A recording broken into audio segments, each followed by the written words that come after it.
Teodoro Obiang Nguema Mbasogo is an Equatorial Guinean politician, dictator, and former military officer who has served as the second president of Equatorial Guinea since 1982. Previously, he was the chairman of the Supreme Military Council from 1979 to 1982. As of 2024, he is the second longest consecutively serving current non-royal national leader in the world, behind Cameroon's Paul Biya. After graduating from military school in Zaragoza, Spain, Obiang held multiple positions under the presidency of his uncle, Francisco Macías Nguema, including director of the notorious Black Beach prison. He ousted Macías in a military coup in 1979 and took control of the country as president and chairman of the Supreme Military Council. After the country's nominal return to civilian rule in 1982, he founded the Democratic Party of Equatorial Guinea, PDGE, in 1987, which was the country's sole legal party until 1992. He has overseen Equatorial Guinea's emergence as an important oil producer, beginning in the 1990s. Obiang was chairperson of the African Union from 2011 to 2012. Obiang is regarded as an authoritarian leader. He has been widely accused of corruption and abuse of power. Under his rule, Equatorial Guinea continues to have one of the worst human rights records in the world. In marked contrast to the trend toward democracy in most of Africa, Equatorial Guinea is currently a dominant party state, in which Obiang's PDGE holds virtually all governing power in the nation and has held all or almost all seats in the legislature since its creation. The Constitution provides Obiang sweeping powers, including the right to rule by decree, effectively making his government a legal dictatorship. He has also placed family members in key government positions. From a family of the Isangui ethnic clan, Obiang was born on June 5, 1942 in the town of Akowakam, Mongomo District, Ouelenzès Province, belonging to the colony of Spanish Guinea, on the current border with Gabon, within the continental Equatorial Guinea.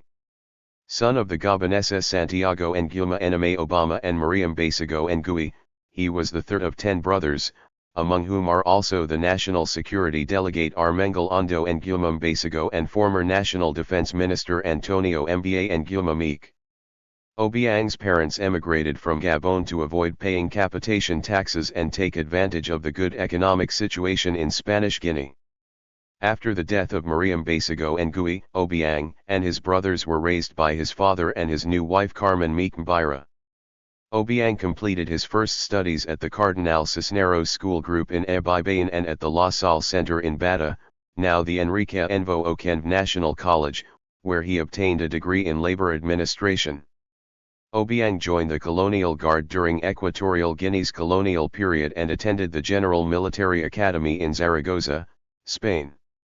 He achieved the rank of lieutenant after his uncle, Francisco Macías Nguema, was elected the country's first president. Under Macías, Obiang held various positions, including the governor of Bioko and leader of the National Guard. He was also head of Black Beach Prison, notorious for severely torturing its inmates.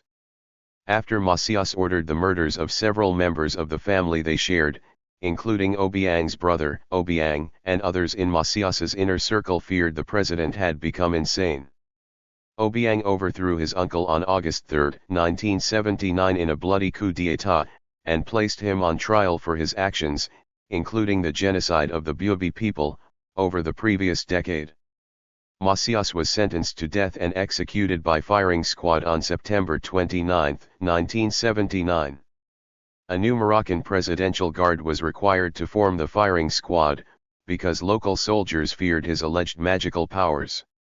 Obiang declared that the new government would make a fresh start from Macías's brutal and repressive regime. He granted amnesty to political prisoners, and ended the previous regime's system of forced labor. He also reversed the previous regime's most repressive measures. Obiang unbanned glasses and Christianity, which were previously banned during his uncle's regime.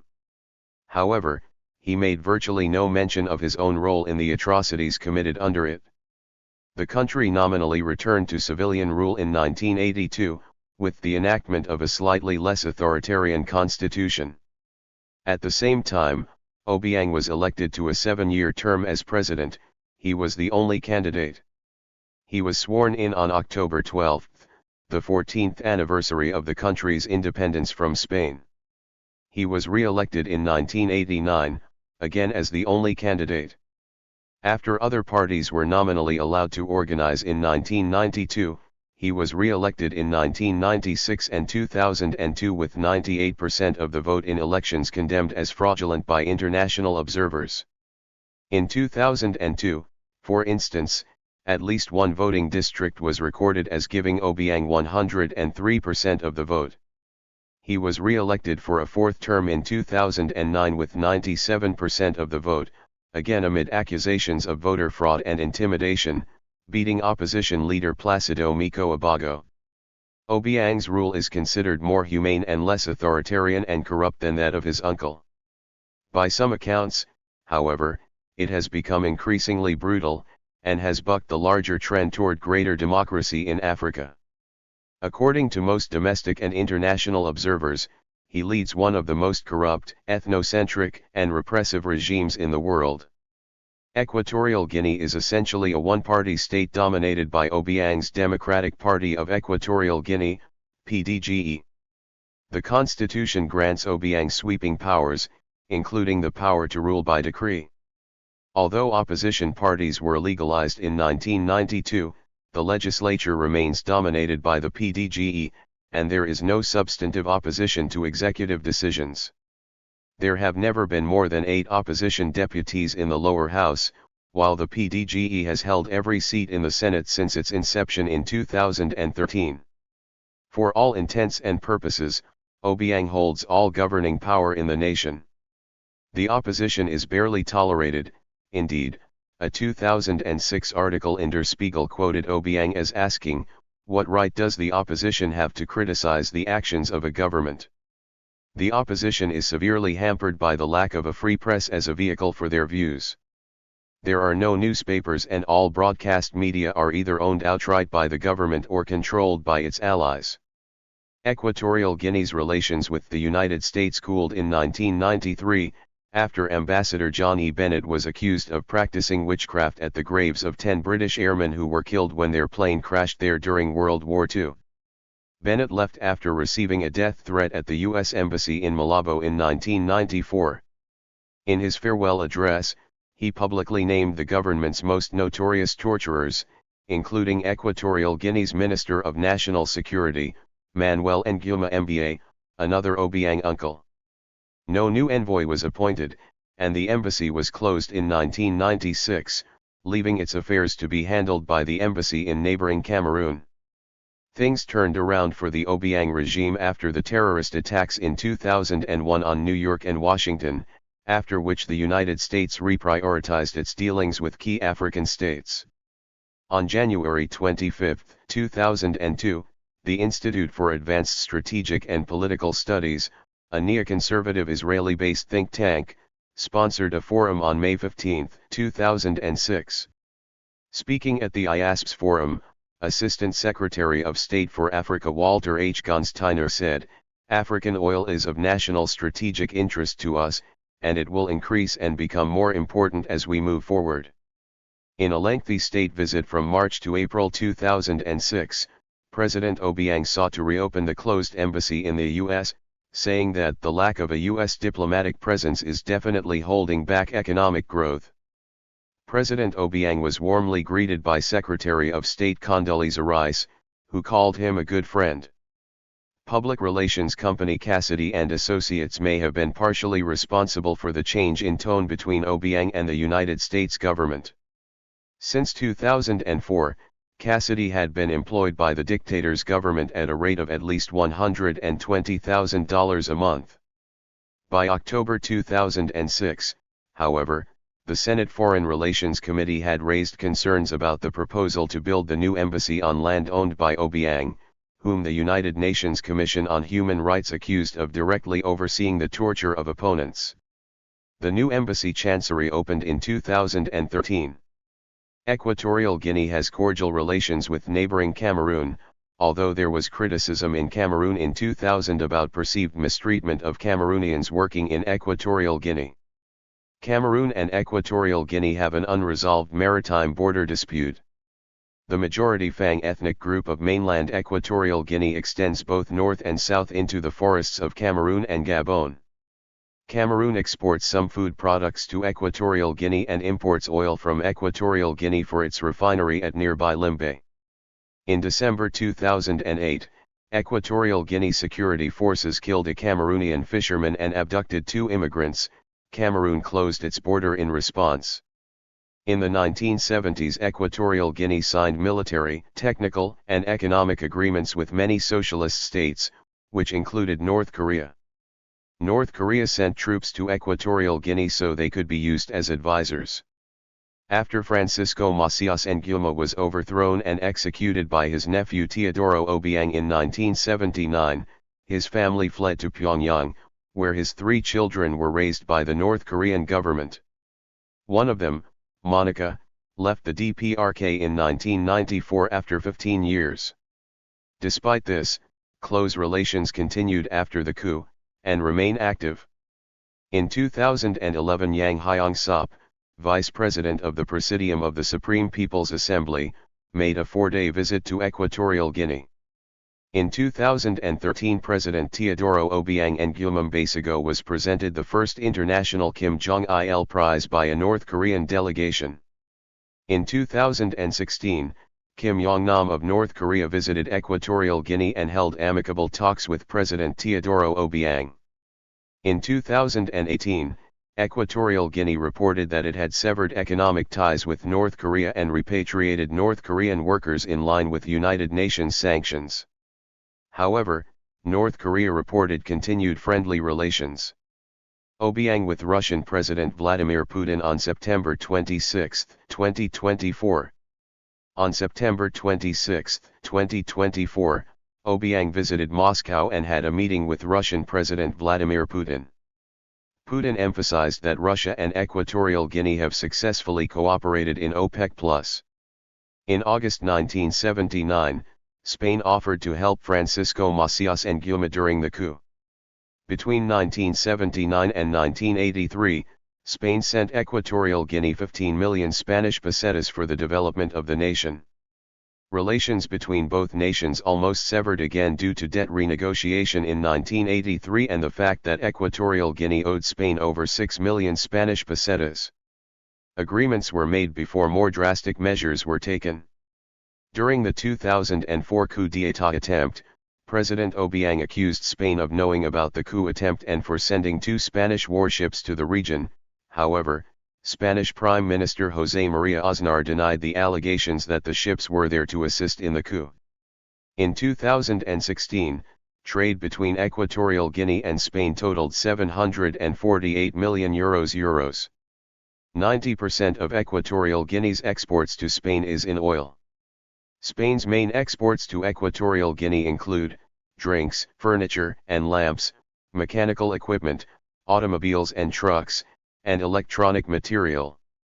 Spain has €3 million of investment in Equatorial Guinea, mainly in the construction industry. At the same time, Equatorial Guinea's investment in Spain totals €4 million. Equatorial Guinea is Spain's 9th biggest trading partner from Africa, 78th largest globally.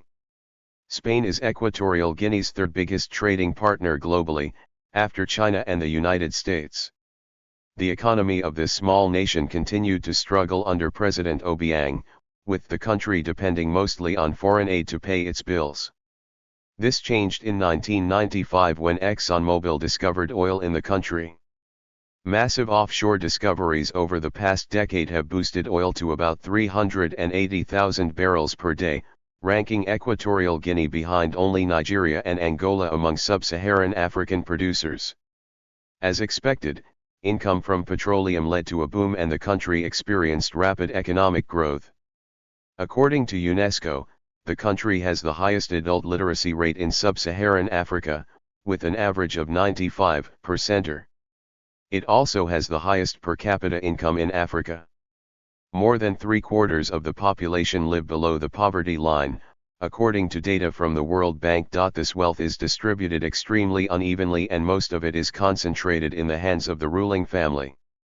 President Obiang has a net worth of $600 million, according to Forbes, meaning he is easily one of the world's richest heads of state, while the country's HDI ranks 145th out of 191.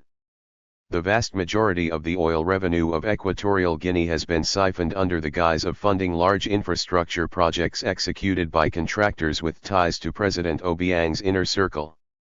Education and health receive an average of 2 to 3% of the budget, while extraction has already been declining since 2012 and oil reserves are estimated to dry out by 2035.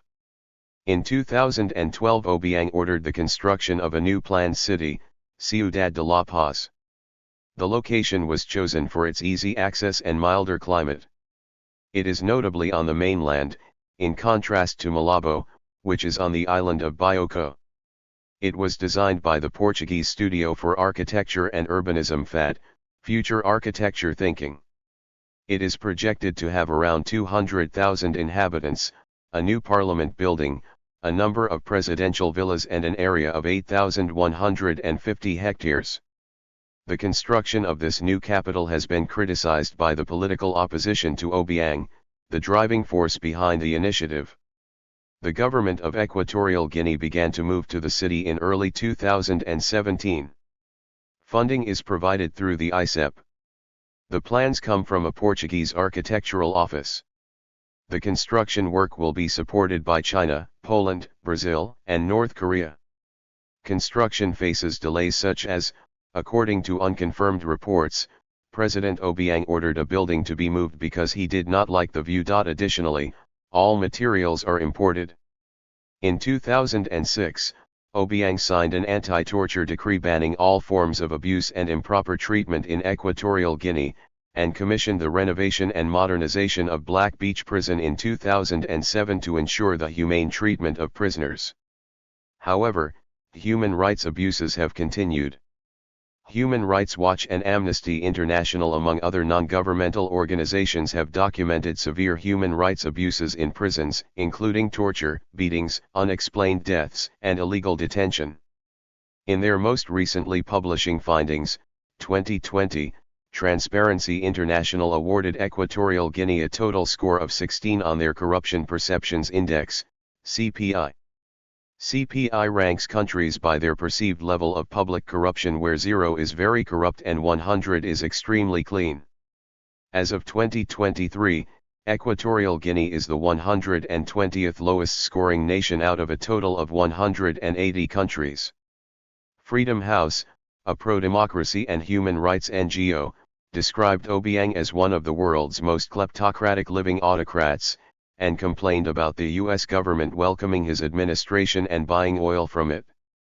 In September 2022, Obiang signed a law which officially abolished the death penalty and declared it a illegal punishment, even though the last execution took place in 2014, 8 years earlier.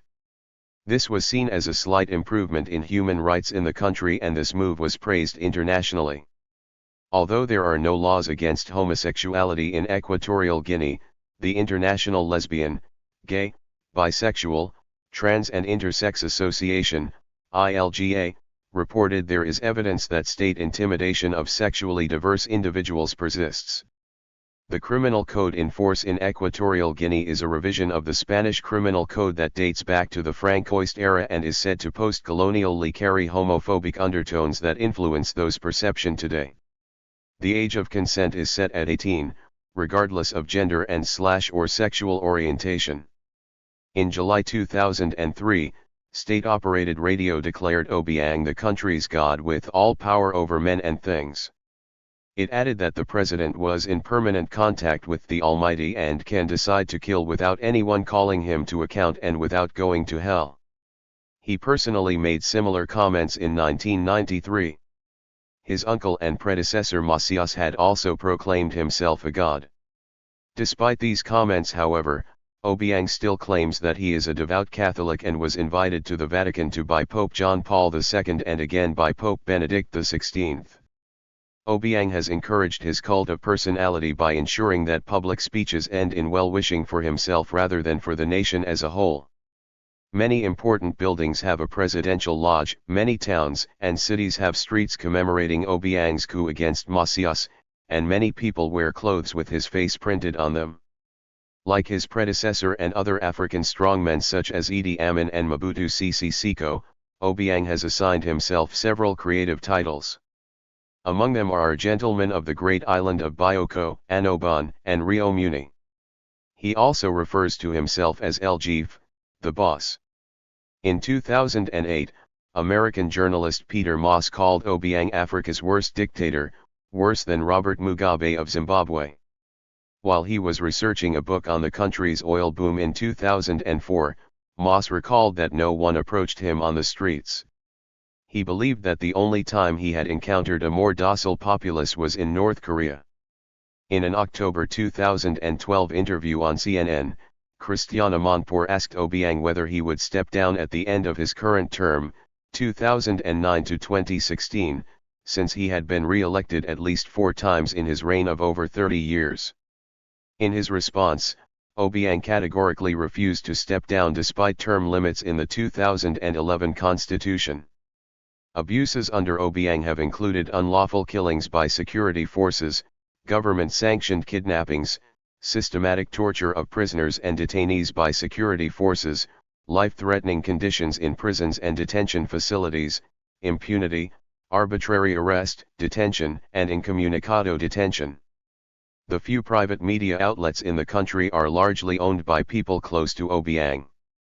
Freedoms of association and of assembly are severely curtailed, and the government imposes restrictive conditions on the registration and operation of non-governmental organizations. The few local activists who work on human rights-related issues often face intimidation, harassment, and reprisals. Forbes has said that Obiang, with a net worth of $600 million, is one of the world's wealthiest heads of state. In 2003, Obiang told his citizenry that he felt compelled to take full control of the national treasury in order to prevent civil servants from being tempted to engage in corrupt practices. Obiang then deposited more than $500 million into more than 60 accounts controlled by himself and his family at Riggs Bank in Washington, D.C., leading a U.S. federal court to fine the bank $16 million for allowing him to do so. 46. A United States Senate investigation in 2004 found that the Washington-based Riggs Bank had taken $300 million in payments on behalf of Obiang from ExxonMobil and Hess Corporation. In 2008, the country became a candidate for the Extractive Industries Transparency Initiative, an international project meant to promote openness about government oil revenues, but never qualified and missed the April 2010 deadline. Transparency International includes Equatorial Guinea on its list of 12 most corrupt states. Beginning in 2007, Obiang and several other African state leaders came under investigation for corruption and fraudulent use of funds. He was suspected of using public funds to finance private mansions and other luxuries for both himself and his family. He and his son, in particular, owned several properties and supercars in France. Several complaints were also filed in U.S. courts against Obiang's son. Attorneys stressed that the funds appropriated by the Obiangs were taken quite legally under Equatorial Guinean laws, even though those laws might not agree with international standards. The U.S. Department of Justice alleged that Obiang and his son had appropriated hundreds of millions of dollars through corruption. In 2011 and early 2012, many assets were seized from Obiang and his son by the French and American governments, including mansions, wine collections, and supercars. The United States, France, and Spain have all investigated the Obiang family's use of public funds. The corruption investigation is ongoing. Obiang, his cabinet, and his family allegedly have received billions in undisclosed oil revenue each year from the nation's oil production. Marathon Oil purchased land from Abiyak, Obiang's personal investment vehicle, for more than $2 million. In June 2004 the sale was pending, but Marathon had already made a $611,000 first payment with a check made out to Obiang. Marathon also was involved in a joint venture to operate 2 gas plants with Giagam, a quasi-state firm in which Biya controlled a 75% stake. Although the cabinet has made moderate increases in social spending, these remain far overshadowed by the spending on, for instance, presidential palaces. In addition, the Obiang administration has been characterized by harassment of dissenters and foreign officials seeking to report on conditions. Obiang filed a libel lawsuit in a French court against an organization he believed was demeaning his image by saying that his government had committed such acts, but the case was dismissed. Obiang has made several pledges to commit to open governance, reduce corruption, increase transparency, and improve the quality of life and uphold the basic freedoms of his citizens. Critics say that Obiang's government has made very little progress toward this goal, however. Several international groups have called for Obiang to increase fiscal transparency and accountability by publishing all government revenues, and conducting and publishing annual audits of government accounts, including those abroad, and forcing officials to declare assets. Disclose natural resource revenues. Greatly increase spending, alleviation of poverty. Uphold political freedoms and rights. Allow judicial practices to meet international standards. Cease harassing and hindering his critics. Allow foreign inspectors and groups to travel freely, unhindered and unharassed. Indian President Ram Nath Kovind at a banquet hosted by Obiang in 2018. The U.S. Justice Department has alleged that Obiang's son also extorted funds from lumber and construction companies by inflating contractor payments by as much as 500%, then funneled the funds into a private accounts for his own use. Obiang and his cabinet have defended Kiki, as his son is known. Lawyers uphold his innocence in both U.S. and French courts, saying he received the funds legally though legitimate business enterprises. Shortly after the emergence of these allegations, Obiang named his son Equatorial Guinea's deputy permanent delegate to UNESCO, possibly giving him diplomatic immunity from prosecution. Obiang has created an independent audit task force to review the expenditures and financials of public figures in the government, screen for corruption, and increase financial transparency. The head of this task force, however, was appointed by Obiang himself. He also owns 2 mansions in the United States, one in Los Angeles and the other in Washington, D.C. He usually goes there for meetings, and when he's not there is a caretaker. Obiang had a close relationship with the Washington, D.C. based Riggs Bank. He is said to have been welcomed by top Riggs officials, who held a luncheon in his honor. Publicity regarding this relationship would later contribute to the downfall of Riggs. On November 10, 2010, the Supreme Court of France ruled that a complaint filed by Transparency International in France on December 2, 2008 was admissible to the court system there. The decision allowed the appointment of an investigating judge and a judicial inquiry into claims that Obiang used state funds to purchase private property in France. A 2010 article published in Forbes magazine suggested that Obiang gathered roughly $700 million of the country's wealth in U.S. bank accounts. On December 12, 1968, Obiang married Constantia Mangui Nsuokomo, born August 20, 1951. In 2006, it was reported that Obiang favored his son Teodoro Nguema to succeed him. President Obiang Nguema Mbasogo guides Equatorial Guinea peacefully towards the consolidation of a successful bright future, establishing self-sufficiency while aiming to set the nation up as a reference point for the whole of Africa. Thank you for watching this video.